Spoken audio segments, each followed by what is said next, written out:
Hi, I'm Michelle Doll, Culinary Development Manager at HelloFresh, and this is HelloFresh Cooking Tips 101 Leveled Up, the series where we break down useful culinary techniques to help take your cooking game to the next level. Today, I'm going to show you how to baste. Basting is the process of pouring juices over meat during cooking to keep it moist. You've probably heard of it in regards to your Thanksgiving turkey, but it's also commonly used in restaurants and steakhouses, and probably why the food's so good there.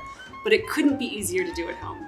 I'm going to demonstrate butter basting in this video, which will add another level of richness to seared steak, as well as ensuring that it stays juicy. So I've just seared the steak and added some butter to let it get all melted and foamy.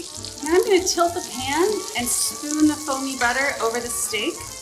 You want to keep doing this for a few minutes or until the steak is cooked to your liking. You can also throw in some herbs for a little extra flavor.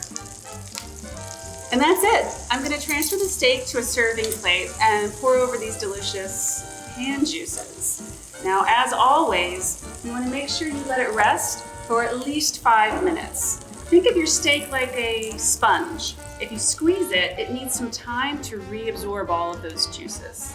Basting is a super simple extra step that really pays off. The steak is so juicy, and just check out this golden brown crust. That all adds up to flavor. Thanks for watching. For more kitchen techniques, be sure to check out the rest of the videos in our HelloFresh Cooking Tips 101 series.